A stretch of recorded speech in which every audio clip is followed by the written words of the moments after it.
You're watching Tim Topham TV, the piano teaching podcast, and this is episode number 38.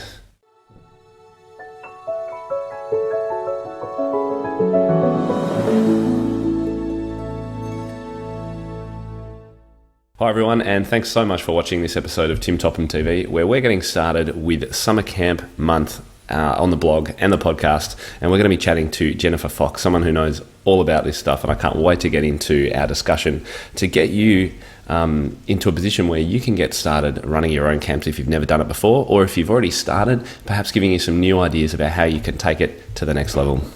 Now, before we dive in, I would like to thank today's sponsor, which is Make More, Teach Less, the online summer camp training program by the fantastic Jennifer Fox, our guest today, of musiceducatorresources.com. Jennifer and I have been friends online for years now, and I always admired her blog posts and teaching ideas. So when I heard that she'd created an online training course for piano teachers all about running summer camps, I simply had to find out more. Now, Jennifer's course takes you through the process of running your first or improving your current summer camps, literally from start to finish. Logistics, scheduling, marketing, what activities to actually do, literally everything you need to know. I really like her do's and don'ts section too, which will help you avoid making those mistakes that you might otherwise make if you've never done this kind of thing before. It comes with 9 video modules, which you can follow at your own pace, and it comes with handouts and downloads and a whole heap of bonuses. In fact, there's just about as many bonuses as there are modules. So I was really impressed. So if you're interested to find out more, check it out at timtopham.com/summer-camp or summer-camp for those guys in America. All right, now today's show notes are going to be over at timtopham.com/episode 38.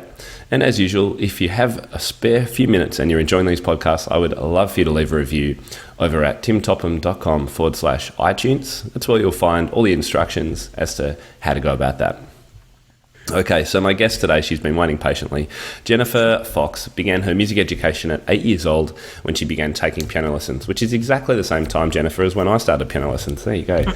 She began teaching piano lessons herself at age 15, later studying to be an elementary school teacher, and then ultimately deciding to teach piano lessons full-time.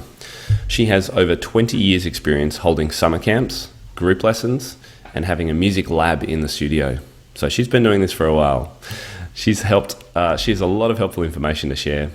A piano teacher, blogger, music education resource and curriculum developer, Jennifer Fox loves to share her resources, teach and connect with music educators from all around the world. Jennifer, welcome to the show. Thank you. All right, so before we get started, we've given a quick overview. You've got about 20 years of experience in the summer camp kind of area, and that's what we're talking about today. So can you give us all an idea of how you actually got started with that and how often you do them and that sort of thing? Okay.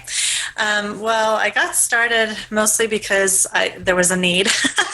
I couldn't do everything in the lesson that I wanted to. There's just so many things that we can do with students. And my main reason for even looking into doing camps was to fill in those needs that I wanted to do with them.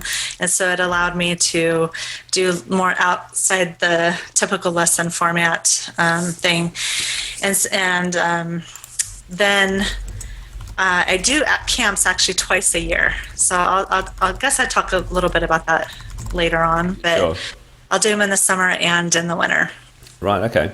So for you, getting started with summer camps was more about finding time for interesting activities than... That's how it started. Yeah, okay. So what we'll go into a little bit more detail, but just a quick couple of activities that you find you can't do in a normal lesson, but summer camps are perfect for.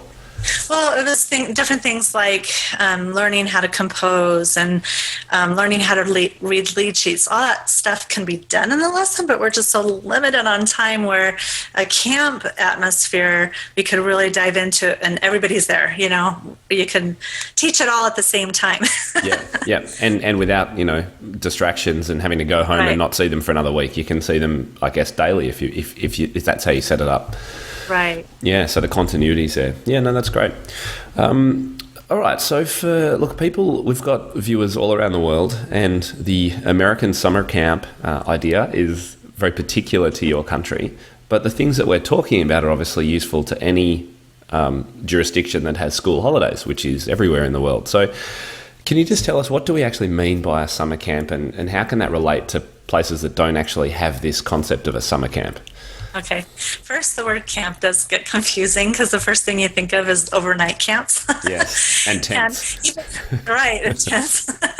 Outdoor adventures and all that kind of stuff. My students, actually, some of them, the little ones, will be like thinking they're going to spend the night at my house. So I have to explain to them, no, it's not like that kind of camp. So I like to liken them like basically they're longer workshops that are held for more than one day for at least a couple hours each day. So that's a good way to explain what they are. Okay, so it's more, we use the term summer camp because it's an activity that children do at that time of the year in America in Right. summertime, right? Yeah. And I know that some people do run overnight things. I've certainly read about them, but I think for the vast majority of people, and particularly those getting started, it's really a daytime, few hours each day for a series of days. Is that right? Right. Yeah, great. Yeah. So do you think the approaches that we're going to talk about and the activities and things, are they really only for a holiday period, or could you potentially use them at other times during the year, or does it really need to be in blocks?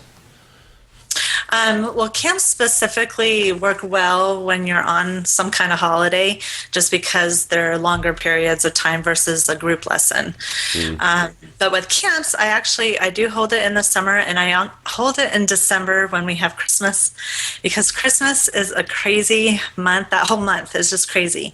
Everybody wants to, there's all these family activities to do and stuff. And I used to get so frustrated because students wouldn't be practicing very much in December, and everybody was everywhere, and it was just just crazy holiday month. And you want to enjoy the holidays as well. And so I always try to find win-wins in my studio. So my win-win was to do a Christmas camp as well.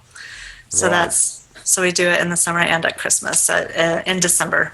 And so was that just after Christmas Day or after New Year's Day? It's what we do is I hold it the first 2 weeks in December, and then they have the rest of the month off. So then Okay. they can they enjoy Christmas. Yeah, right. Yeah.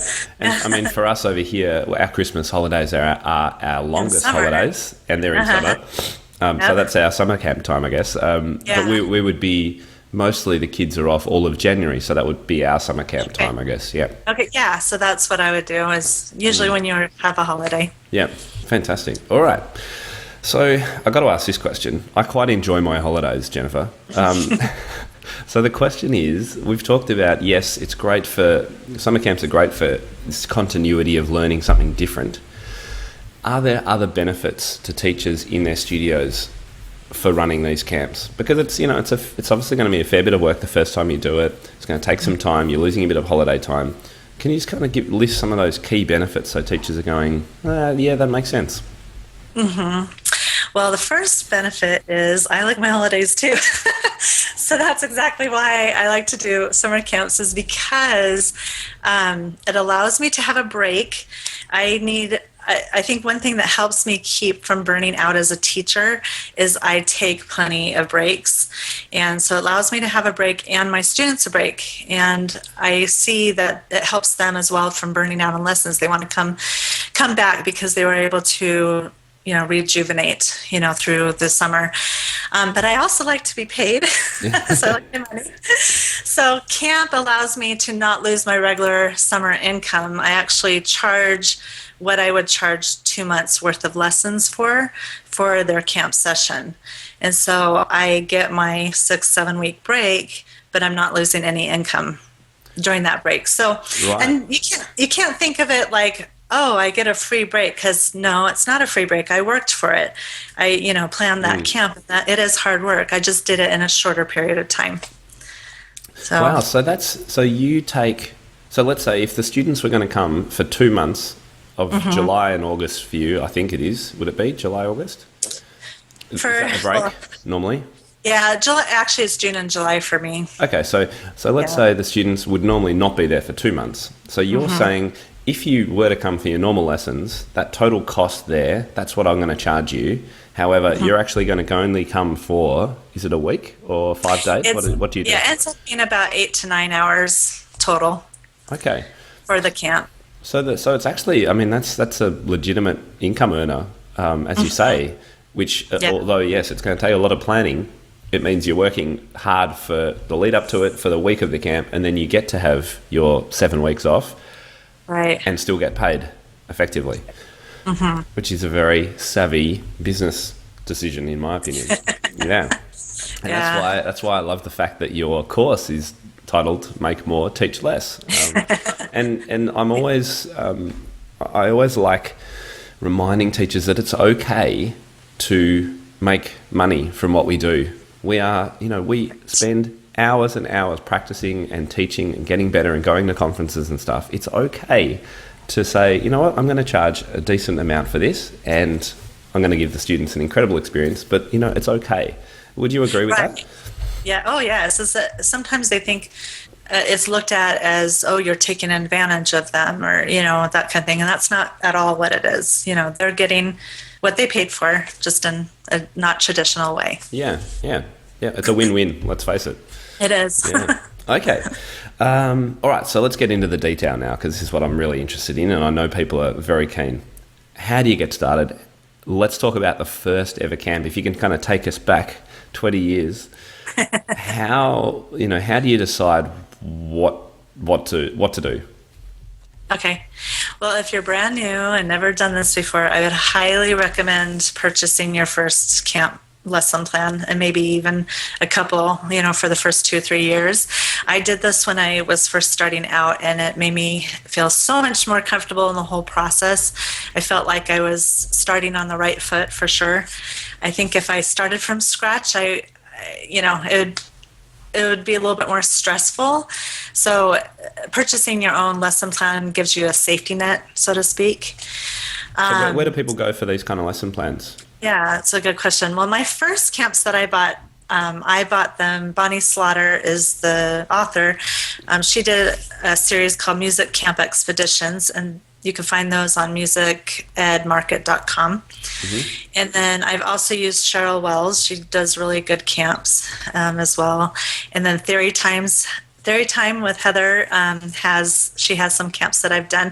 Her camps are actually really well for if you're going to partner up with other teachers. It lends itself for that situation where you can do a huge camp. But if you don't have that, which I didn't, you can condense it to your own studio. So she has some good camps out there too. So those are the main 3 that I would recommend. Okay, so musiceducatorresources.com. That was the first one. Me. Yeah. Oh, that's you. Sorry. Yeah. But actually, I do have a couple there too as well. No, but I'm thinking. See, look, I've got my business cards from MTNA, and one of them was, I thought maybe you said Music Educator.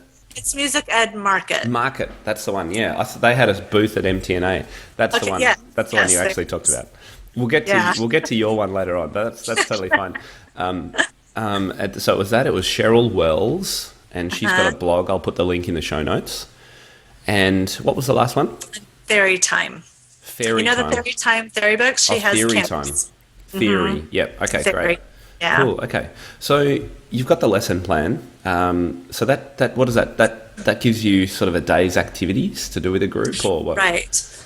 It breaks down everything for you. It gives you the materials that you need, the activities, how long they typically take, so you could kind of plan out your day, how long you really need your camp to be, that kind of thing. So, yeah, once you have that figured out, you're going to want to start announcing it to parents. Once you have what I'm going to do, kind of figure that out first. Yep. Because then it's time to get your parents excited about it. And then you can also decide, is this particular camp one that I can open up to other students that have never played piano before, where it could be a good possibility to, get new students. I actually, for a bunch of years, I did an intro to piano camp as a separate camp for that reason, to get students in the door for fall. Right. Okay. So that's really good. Yeah.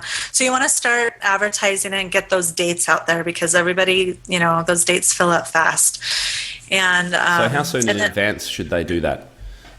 I start putting the bug in my parents' ear about February, and then March is when I give all the details. Okay. And then my deadline for them to register to get their dates, because I have several sessions they could choose from. So my deadline is actually coming up on the 15th because they want to know when they're going to have it. Yep. So, yeah, well, you want confirmation of how many you're going to get, and parents want to know what they're doing on the holidays. Makes right. sense. Yep. Right. Yeah. Is another... Sorry, go on. Okay. Okay, sorry. I personally don't give it as an option for my studio. If they want to continue in the fall, it's a requirement that they participate in camp. Okay. So it allows me also to see who's continuing as well. I mean, I do a re-registration as well, but it's just kind of nice to see both sides. What percentage of students attend the camps then? It must be quite high. Yeah, everyone who wants to continue. Right. It's funny, if they kind of like test it out. I've only in my, time I've done camps, I could only remember one test that. And they ended up at the bottom of the waiting list. They had to wait a year before they could come back. So they didn't come to the camp. You said, I'm sorry, you can't learn from me anymore. And they said, they went on the bottom of my waiting list. Wow. Okay. Well, that's a lesson learned, I guess. Yeah, exactly. They learned from it, and they participated in camp the next year. Right. So it's a risk, and I tell them it's a risk. It's up to you, but it's a risk. And yeah. So. Okay. Well, I'm learning more and more because I didn't know that was a way to approach that. You don't have to, obviously, but that's right. That's a great way to approach it. It becomes a standard part of the year's tuition. This is what we do here. Yeah. Yeah. Yeah. And obviously, the activities you do are so meaningful and important that you want to have the students with that knowledge when they come back to their lessons. Right. Right. Yeah. For sure. Yeah. And a lot of parents don't get it. They don't get it until they experience it. So I just make them experience it. Right, so what do you mean? You better tell us more about that. Do they come along and watch for a little bit every day? Or no, until their kids experience it. They don't understand the value of it until their kids experience it, and they're like, oh, because I'll share pictures and videos and stuff of what we did, and so when they see what their kids are doing, and then their kids are talking about it and that kind of thing. Plus, the friendship alone is a huge value, just that in itself. The friendship that the students make in camp, yeah. In camp, yeah. Mm-hmm. So for teachers who are maybe starting out, you've uncovered now a potential challenge. How do you, if it's your first camp, how do you ensure the parents understand the value of what you're doing if you haven't got videos to show them or their kids haven't connected with other students on camps before? Right. Make it mandatory. Yep, I guess. That's the number one tip. Yeah. No, do other teachers do that, or is that? Do you know? Is that a standard thing? I must say, I'm surprised. I didn't know that people did that. That's a good question. I don't know. Well, I'll tell you what, we're going to find out because I'm interviewing more people about this month, so we'll find out. Right.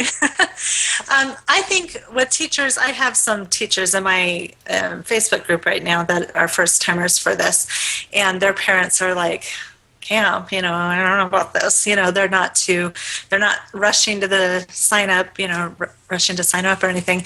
And so I just say, if it doesn't, do with who does sign up, even if it's a small group.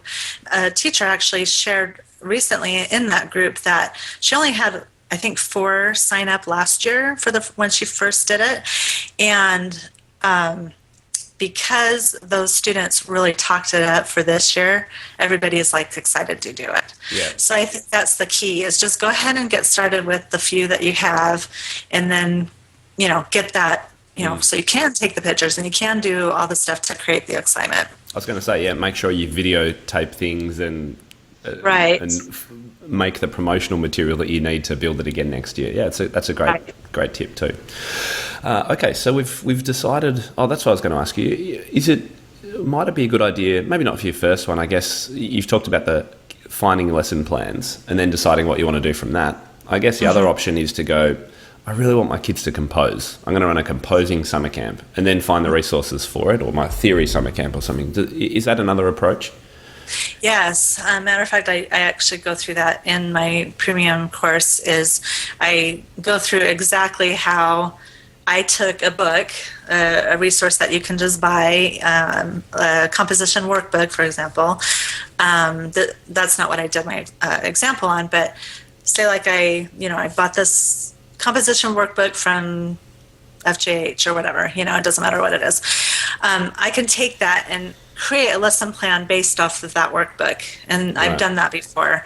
So it's definitely doable. You just kind of split it up into different, chapters and how you want to approach it and activities to do with it. Yep, cool. It's definitely possible. All right, so let's talk about ages and groups then. How does that work? Okay, so I found and abilities. that, yeah. You have all sorts of levels, all sorts of ages. I found that to divide them into similar ages is my first preference.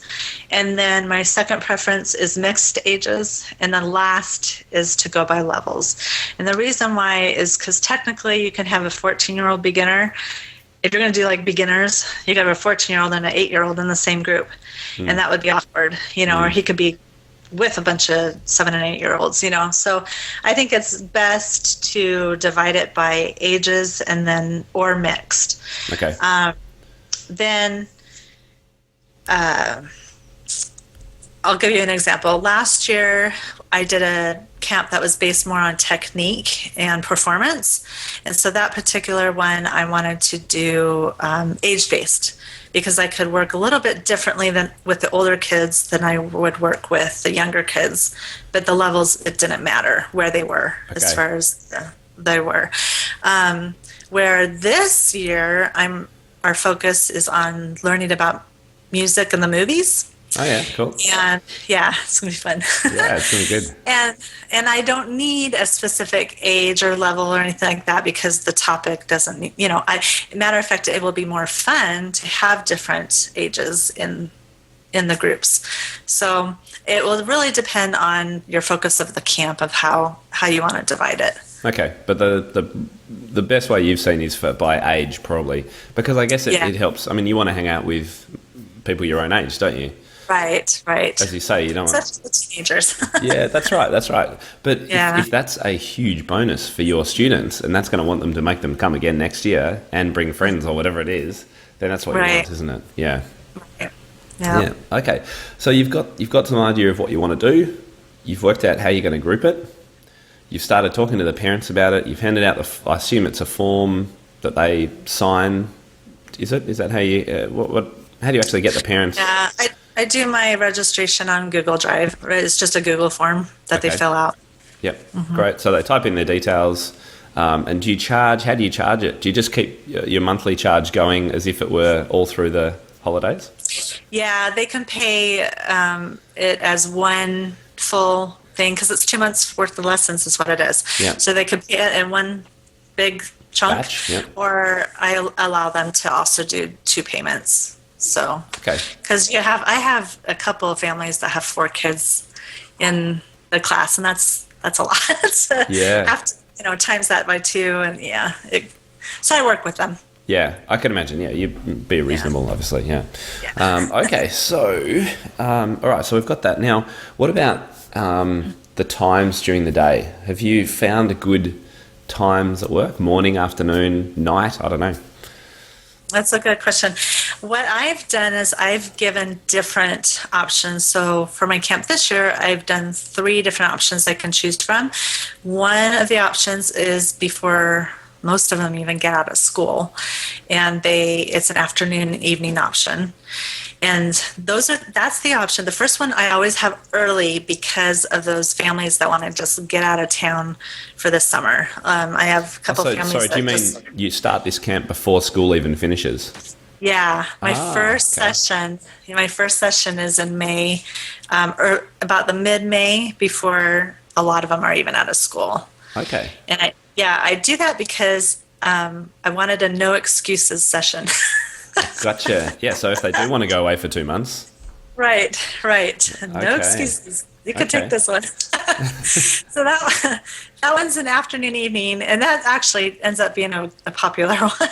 Right. And then the next one is a tighter time frame. So they come for 2 days for 4 hours each day. So it's just a quick, Sort of we 10 want to till get this 2 done. or something? Yeah. Yeah. Yeah. And then the last one is a morning option. Okay. So they have different options to. And is it the same content at each of those? So if your theme is technique, they're all the same content, you just choose which session you want to attend. Is that right? Right. Got it. Yeah, that's a good way to think about it. I mean, it's more time for you and you're repeating the same content, but it means that everyone has an option to go to Right. that suits them. Okay. Yeah. All right. This is good. I think I'm understanding how this all works much better. Because, I mean, I should put up my hand and say to everyone, I think I mentioned it in my blog post about this month. I've never done this before. This is all new to me. And it will be to a lot of Australians and probably my English audience as well, because it isn't such a thing to do over here. Okay. Normally we all just go and surf for a month. And that's kind of what happens. So, but I can absolutely see the value. And I think other people have talked to me about the value in just the continuity of keeping students playing piano instead of having them just drop off for a month or two. And we all know that happens. Yeah. But I imagine that still happens if students choose your first session. They could easily then not play they're going to have a break. Yeah. you can only do your best, right? Yeah. I have a solution for that too. Oh, do you? Oh, go on. You might as well tell us now. Has nothing to do with camp, but no, I give them a summer project. It's called a summer practice project. Prop project, prop, P-R-O-P. Yep. Because they're actually making kind of think of a science fair project, where anything goes. They can do a drawing, they can do a painting, they can build Lego project, anything, but it has to represent their practicing. So, for example, if they practice for 30 minutes, they can apply 30 minutes to their project. Or if their goal was to play through a section 3 times in a row correctly, they can add 3 sections to their project. So everything has to be applied to their project. And then when they come in the fall, when lessons return, we have a fall kickoff, which we're showcasing our projects and how it related to their practicing. So it encourages yeah. That's cool. Do they choose their own project? Yeah. Wow. Yeah. There you go. And the project might not be music related, is that right? Doesn't have to be music related. No. Right. Although I have had some, that will do a composition or, things like that. But it's fun. This is why I love talking to you and I love reading your posts, because you are so creative with ideas. So everyone, make sure you jump on Jennifer's website, musiceducatorresources.com. That's the kind of stuff you're going to find there. Okay, let's get back to things. Tell me about food. Do you feed your students? Yeah, I have snacks, and that's one thing that you want to make sure is there's no allergies. With my current students, I already know if anybody has allergies because they're my students, and that's something I asked for already. But it's always good to have it in your form again, just because things change. Mm-hmm. And so, luckily, I don't have any students that have any allergies, so I don't have to worry about that. But if there is, you just need to know about it beforehand. But with food comes expenses. Mm-hmm. So you want to make sure that you do charge some kind of little fee that covers things like that, like food and anything else that you're using.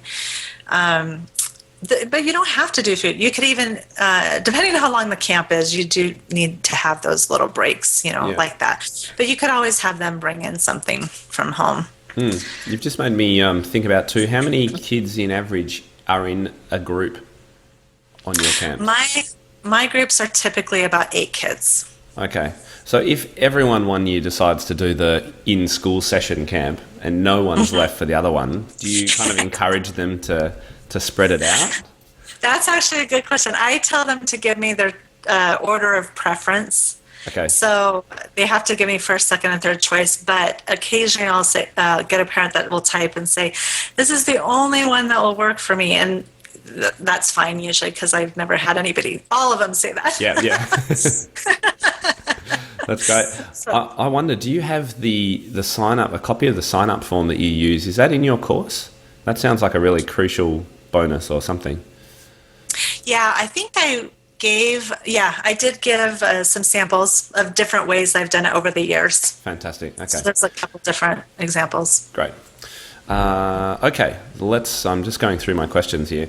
All right, let's talk about activities then that you do now. I now know that this is going to be related to the theme. Is theming a good idea? Yes. Yeah. I love this. Yeah. Let's talk. Can you actually just talk before we go on about some of the either the themes or the the content that you've chosen to do just in the last couple of years? You've mentioned technique. Yep. I've actually done. You were about to say practice, and I actually have done a practice. Practice makes it was called Practice Makes Perfect, or does it? Okay. And that's what we learned is all about practicing and creative ways they can practice and different things like that. I've actually done that camp several times because I like to repeat them. Well, it's a good because new students come in, right? Yeah, it's a good one to do. And you said film. Blues. Yeah, we're going to do film and music, or film music. Last year was technique and performance. I've done blues improvisation. That's always fun. I did a couple. Every 4 years, I do a piano Olympics, and so in the summer, it's perfect for an Olympic themed camp. To do that. So pretty much anything goes. And in fact, on my last blog post, I gave one of the links I gave was to 100 camp themes. So we'll put the link to that in the show notes again today. Okay, so let's talk about activities now. As you say, they're going to vary a little bit, but I wonder if you've got some standard ones. Okay, well, camps are a great time to play games and activities. So there's different things like relay races are fun if you're going to do an outdoor thing. Game show style games work really well. Water games are fun if it's that time of year. Yeah. Target games are really fun, especially for boys. They like shooting at something. Or I used a catapult. Actually, one of my group lessons that was a real hit, and that could be used in camp too. So that's fun. Card games, board games, different things like that. The great thing also to think about is when you think of activities and themes and things like that, is it's the perfect time to learn a new skill or strengthen weaknesses. Camp is a good time for that. So it doesn't necessarily have to be sitting at a piano the whole time. Sometimes you don't even use the piano, just depending on the focus of your camp. Yeah, I think that's the important thing I've just picked up. Every one of those ideas you mentioned were actually nothing to do with music. And nothing to do with the piano. But that's, the point of a camp is that it's a bit different, it's a bit fun, or it should be lots of fun, and the kids are having fun together. And so just these kind of standard camp games will work really well. Yeah. Right. Is there a good resource for them online? Do you know? Or just Google them? Or the games, they're all pretty much all over the place. Summer camp games you could search for or something like that? Yeah. Music games. Yeah. Yeah, and I like the fact that it's not all about music, but obviously there will be plenty of elements to do with it, but you don't have to do everything music. I'm assuming a good instruction for new teachers would be, don't get all the kids there and then sit down at the piano. Yeah, Play some games, let them get to know each other, all that kind of fun stuff first. Yeah, get off the bench. Yeah, that's it. Cool. Yep. All right. So look, what's it going to cost? Do you think? Do you need some upfront funds to be able to kind of set this thing up, or do you find that once you put the forms out there and the parents pay, then you've got the money you need to buy resources or hire a venue or whatever it is?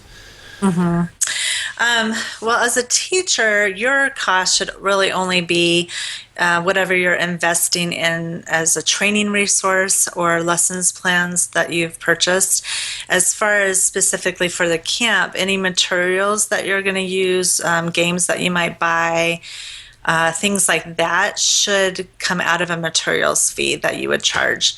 So initially, you are going to need a front, whatever you need, any of your games and activities stuff or materials that you need to buy, you're going to have to front that, but you're going to hopefully get that back with the material fees. Got it. Yeah, cool. Okay, so I know this is the boring kind of part of things. Do we need to consider any legal kind of things? There's probably three things that you want to think about. First is licensing to see if you need a special license. And that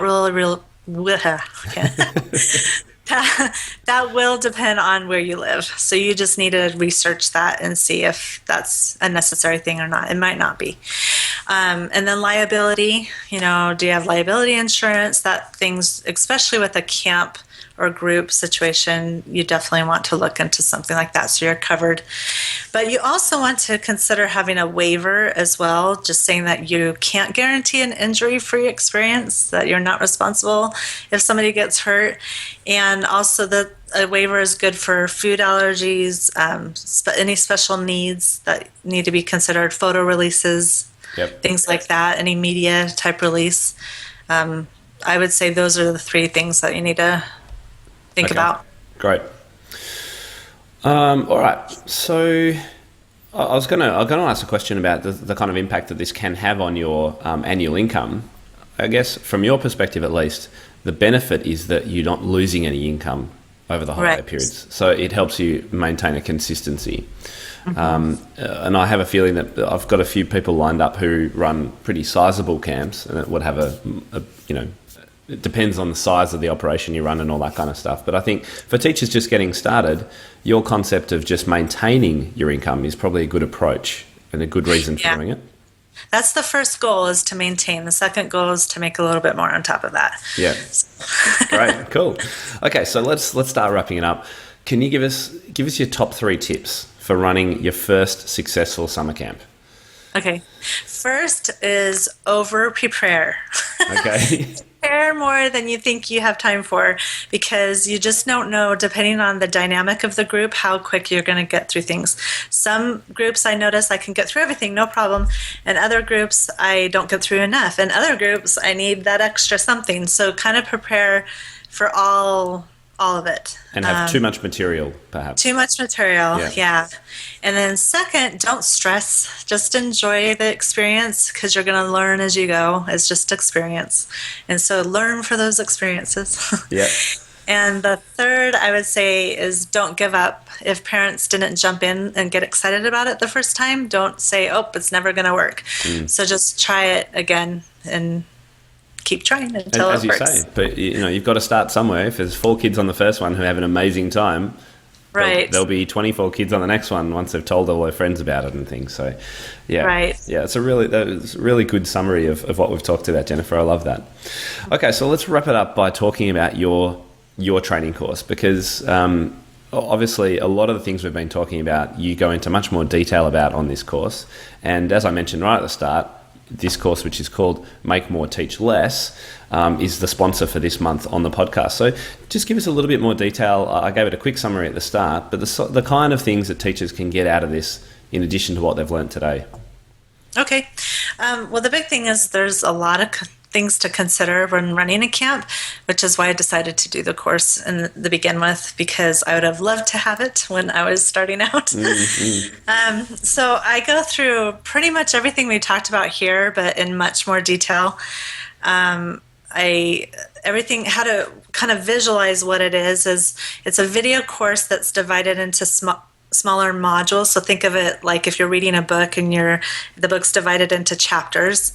So it's divided that way. So you don't have to go in and watch the whole thing in one sitting. We're all busy. Yeah. So some of these modules are just 5 minutes, and some of them might be 10 or 15. It just depends on what the subject is. Yeah, that's great. You can do it as you can do it. Yeah, yep. And it saves where you are, so you can mark that you completed that particular module, and then you know where to start from on the next time you log in. Oh, that's great. So that works out really well. Yeah. And as I said, you've got a whole lot of bonuses too. So, you've actually got some lesson plans and things, haven't you?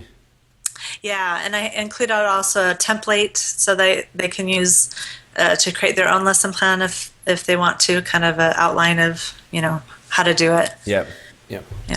It's great. And as I say, those do's and don'ts and instructions like that are just so valuable. So you don't so the first one is a winner. I want all my teachers who are watching to have a win on this if they try it out for the first time. And, your course will be a great help. So for those who are interested, you're giving us a little discount this month. It's 10% off, I believe. Is that right? Yep. So 10% off the premium course through the month of April. And the code, you can find all the details about that at timtopham.com/summer-camp. Summer camp. Fantastic. All right. So is there anything we've kind of missed, crucial information that we forgot to talk about today? I think if I could just close with like a little story about how camps create friendships and how important those friendships are. I have two short stories. One is I have two boys who have been with me since they were 8 years old, and they are now 15. And so they've grown up with the camps and the group lessons and all that kind of stuff together. And I tell you, it is they wouldn't know each other otherwise if it hadn't been that they're both taking lessons from me. And it's been so fun to see their friendship, their bond. And they now have, they're 15 years old, and now they have sleepovers with each other, and they go to their houses all the time. And that wouldn't have been possible not the group things that we do in the studio. And then the other example I wanted to give was on a particular student of mine who really struggles in making friends at school. He's a little quirky and just has some challenges. And so his mom tells me often how school's really hard for him. He doesn't have a lot of friends. And I was able to witness him just having a blast with these other boys at piano camp. And I just sat there watching them going, if his mother could see this, she would be like so excited. And so I texted her that night and said, your son may struggle with friends at school, but I want you to know he has friends at piano. And so I just think doing camps and group lessons and stuff like that just makes it so worth it just in friendship alone. It's fantastic. Oh, what a beautiful story to finish with. We almost should have started with that, Jennifer. That's so great. And I think that it's a crucial thing. I was talking in podcast, I think it was 34, with Laura Kahar about building a piano community and the way she really works on community with her group, the group lessons that she runs, and it being just so important, regardless of any other benefit. The fact that these kids aren't just crossing over and not even talking to each other as they move out of the lesson and come into the next one. They're getting to know each other, they're getting friends, and, we all know that community is so crucial. So I think it's a great way to finish up. Thank you so much for your time. I've been wanting to get you on the podcast for so long, and it was great that you brought out this course exactly when I wanted to do some information about summer camp. So thank you. Yeah. And so sorry we couldn't meet up at the MTNA this year. Another time, I look forward to meeting you in person finally. Definitely. Cool. Now, look, I do want to apologise. We had a bit of a mix-up with we lost our Skype connection before, and I'm not sure if the video has worked in this little last 10 minutes or so. So, viewers, if you've lost Jennifer, I do apologise. You can see me instead. Sorry about that. But hopefully the audio has worked beautifully. That's it. I think we'll finish up there. So show notes again at timtopham.com/episode 38. And Jennifer, until next time, thank you very much for your help. Are you happy if I get some questions on the show notes page just to shoot them through to you? Sure. Yep, that'd be great. And for those of you who are members of my Inner Circle community, Jennifer is one of my experts in there, and she has been providing lots of information. So if you are a member, you can connect with Jennifer directly and just you get all the information from her through that way as well. So thank you. Thank you. All right, farewell, and we'll speak to you soon. All right, thanks. Bye-bye. Bye. If the idea of a piano teachers community where you get to access the best educational resources, rub shoulders with expert teachers from around the world, and have immediate access to feedback for any of your questions, then Inner Circle membership is for you. The Inner Circle is my private community of piano teachers from across the globe who share a commitment to creating and delivering the most inspiring, modern and progressive learning experiences for their students. Membership is now open, so head to timtopham.com/community to find out more and get involved today. I can't wait to see you on the inside.